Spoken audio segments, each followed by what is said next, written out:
Hey, what's up, everybody? Today I'm going to be reviewing All-Star Superman Issue 1 by Grant Morrison and Frank Quitely. And this story, All-Star Superman, was one of the first Superman stories that I read when I started getting into comics. And this story kind of started it all for me and my love for this character. I became a bigger fan, and I also wanted to experience more Superman. I wanted to read more stories by different creators and different interpretations of this character. So, All-Star Superman started it all. Thanks to Grant Morrison and to Frank Quitely for such a great story. So let's talk about issue 1, kind of break it down page by page, kind of give you my thoughts. Hopefully it's clear and concise, and hopefully I don't ramble too much. But let's start with the cover, because the cover is very odd. All-Star Superman is a title it's a grand title. When you hear it, you hear of, something amazing.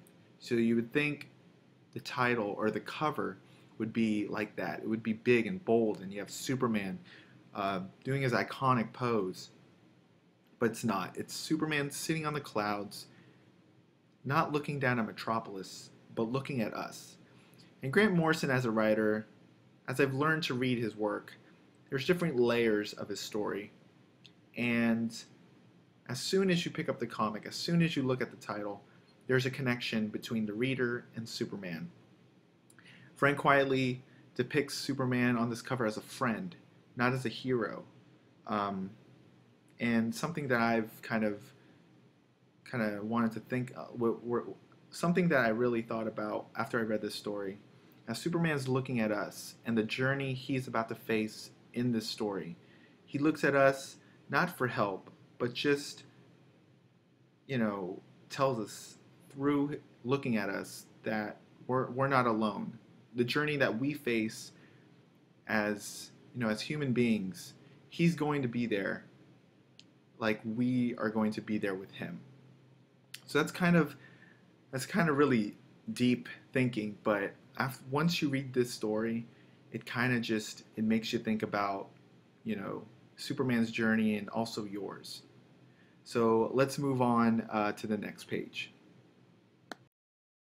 All right, so this page here and the next page I'm going to be showing kind of, illustrates how Superman came to be.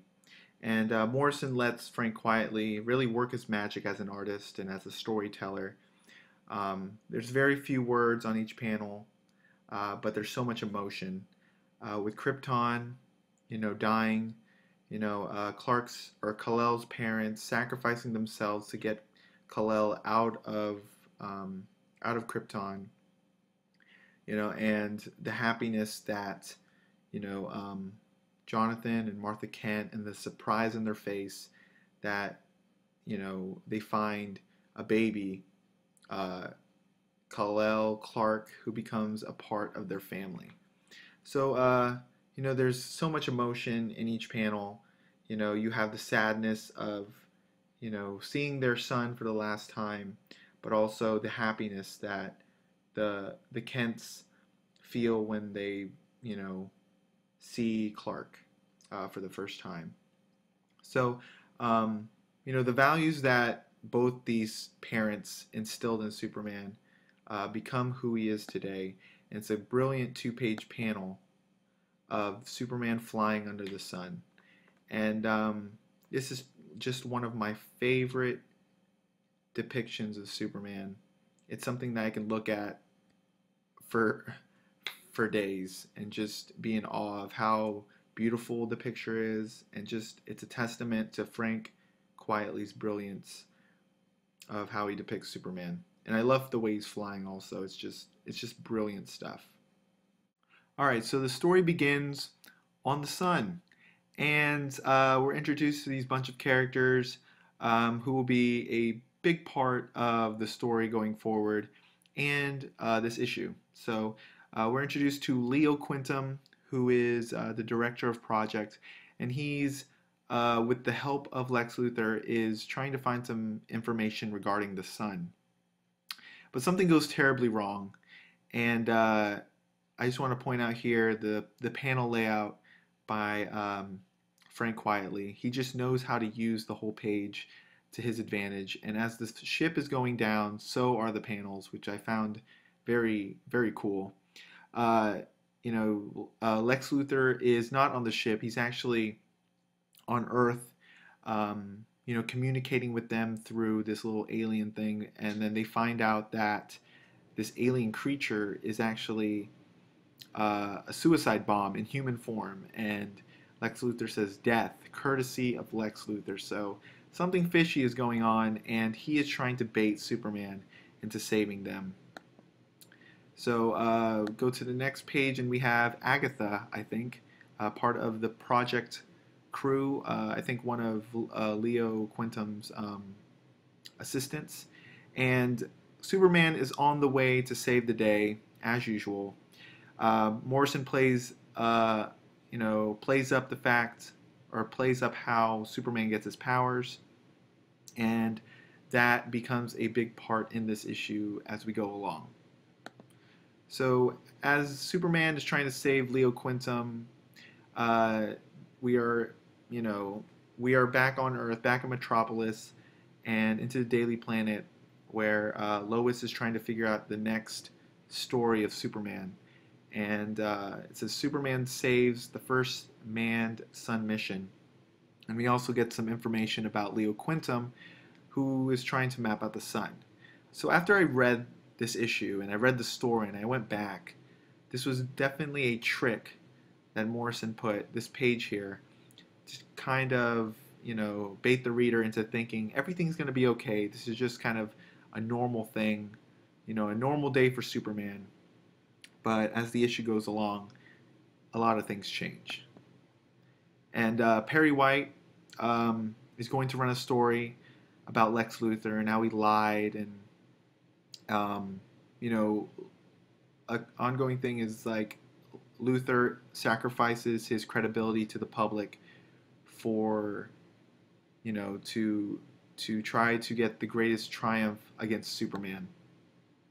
And we have Lex Luthor here with General Lane just talking to him, saying, "Why are you not creating any weapons for us? We let you go. We give you all this technology. You're supposed to be helping the country." But Lex is saying, "This is my last chance. I'm getting older, and he isn't." And as we go through each panel, you have the panel of the monster basically destroying the ship within, and Luthor is basically telling General Lane, "I'm going to, this plan is foolproof. I'm going to destroy Superman."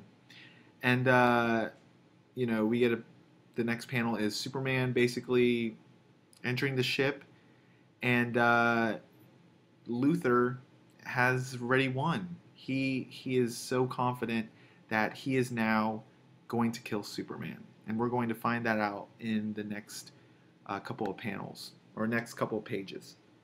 So Superman is fighting this little suicide bomb thing. He gets rid of them, or gets rid of the bomb through using his ice breath to freeze the bomb, and I guess it explodes, and it's very straightforward. You really get the meat of the issue towards the end. So Luthor was responsible for this, and Superman is bringing them back. And this third panel here, I kind of just after reading the story, I kind of went back to this, and this is kind of where it all started.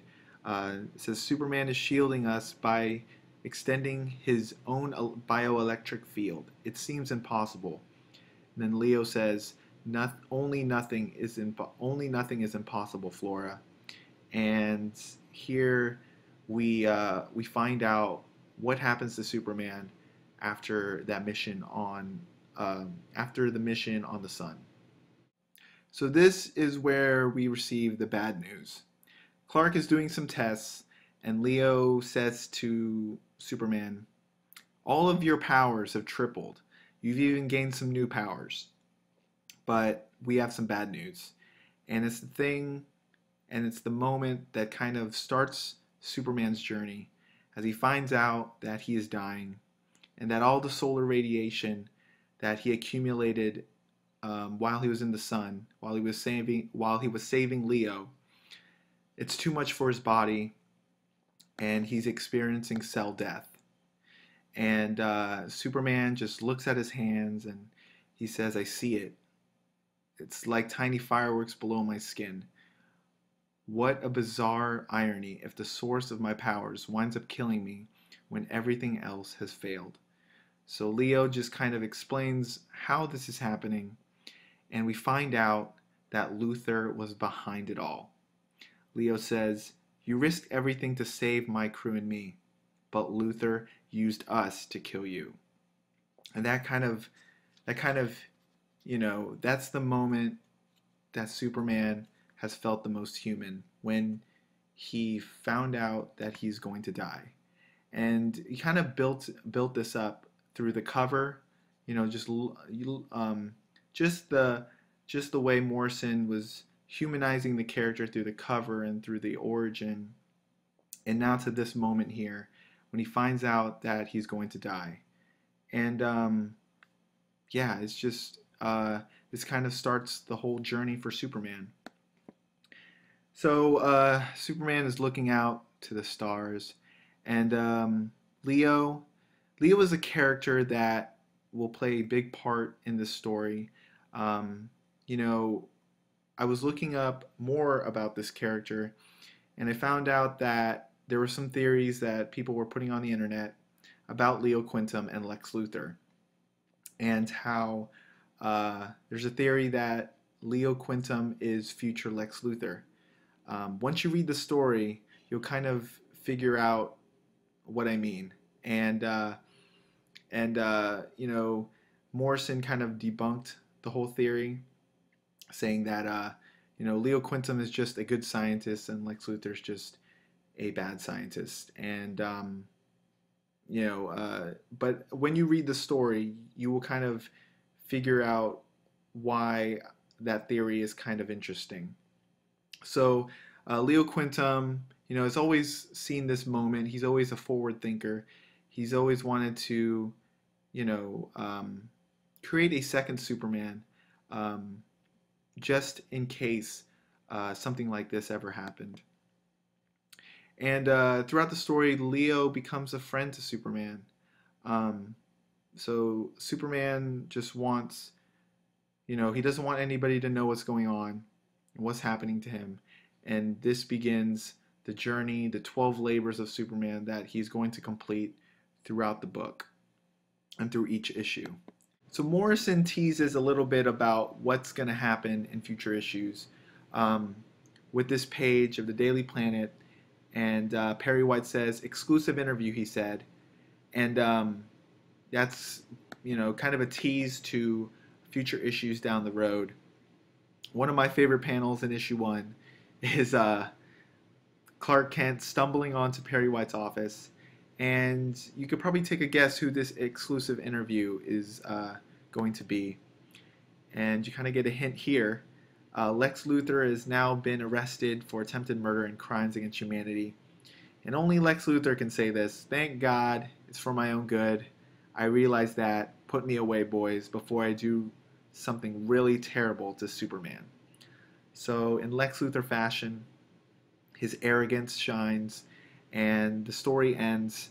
The title "Faster" is appropriately put in the last page to kind of signal the clock has begun on Superman's life. So we end that, but there is more, and the second biggest thing that happens in this issue is what happens in the epilogue with Lois and Clark. And Clark has told Lois that he's Superman, and he's revealed his identity to Lois, and that is what kicks off issue 2. So that is my review of All-Star Superman issue number 1. Kind of a discussion, just kind of my thoughts. And let me know if you guys read the story, your thoughts about it, anything that I missed, because I probably missed something. It's a Morrison story. There's always layers and layers that that anybody can miss. So thank you guys for watching, And I'll put in the link in the description box below to the next part of the story. And yeah, so go subscribe to that channel. Go check it out. And I'd like to thank Damien Sleepy Reader 666 for giving me an opportunity to talk about this wonderful story, this wonderful issue. So thank you guys for watching, and I'll see you guys later. Peace out.